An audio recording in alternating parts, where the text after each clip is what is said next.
Bon, la TD, c'est 4200 problèmes.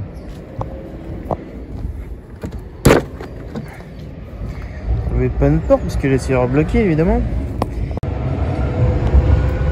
On a rebricolé un peu les fils parce que ça avait été mangé par des rongeurs qui étaient installés là-bas. Donc ça c'est fait. Bon, du coup on avait réussi à la redémarrer dans le premier épisode, donc ça posait pas trop de problème.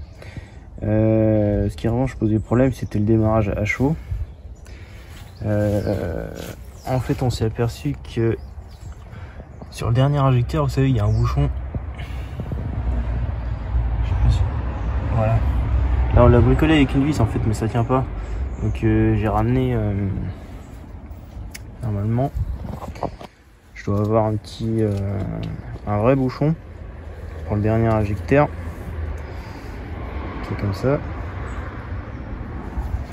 Donc ça je vais le mettre et du coup ça évitera que le gasoil pisse partout par là-bas. C'est pour ça en fait que là c'est rempli de gras et tout ça, parce qu'en fait ça pissait par là pas mal. Donc, je vais essayer d'installer ça, je vais voir si ça résout le problème du démarrage à chaud. Autrement, je verrai si je décale pas un peu la pompe injection pour essayer de la régler. Je vais voir ça. Et oui, donc au premier essai, je mets bien un bouchon d'occasion. Vous verrez pourquoi par la suite. C'est un plan foireux.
voyez cette fumée bleue? C'est pas très très bon. Bon après je sais que au niveau du turbo, donc dans la baie moteur, on voit que c'est vraiment gras de chez gras. Alors après, est-ce que c'est le turbo, est-ce que c'est vraiment une durite qui pisse? Bon, je sais pas trop, j'ai pas regardé plus que ça, mais au compte tour en fait, j'entends qu'elle, enfin, on entend qu'elle tourne pas très bien. C'est pour ça que je décide d'accélérer quelques fois là, et finalement, bah, j'accélère un bon coup et c'est un peu la faute de trop, je crois.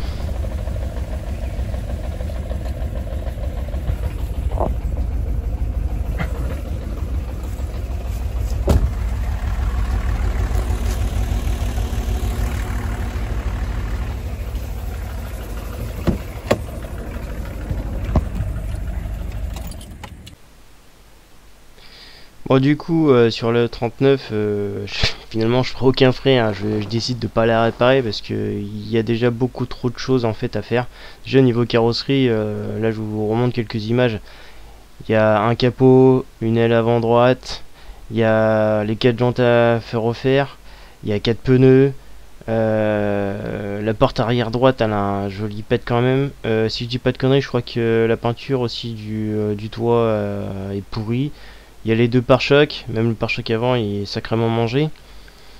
Le peu de fois où on a réussi à la déplacer, en fait on n'arrive pas à vraiment faire prendre la première correctement. Donc je pense qu'il y a à mon avis un embrayage qui est vraiment en fin de vie. Quoi d'autre après, je l'ai levé, même si j'ai pas filmé, je l'ai levé en fait du train arrière pour contrôler justement le jeu au niveau des roues. Bon, les triangles à l'arrière sont vraiment flingués, donc il faut les changer aussi. Ça commence à faire beaucoup pour une TDS qui code pas grand chose. Après, même si c'est de bons véhicules, et il reste aussi du coup l'inconnu, bah forcément elle a du moteur qu'on a vu claquer. Il y a le turbo qui est certainement cramé. Donc voilà, franchement, clairement financièrement ça vaut pas le coup. Donc celle-ci, on va l'arrêter là et je vais la démonter, je vais récupérer quelques pièces dessus et après elle finira à la casse.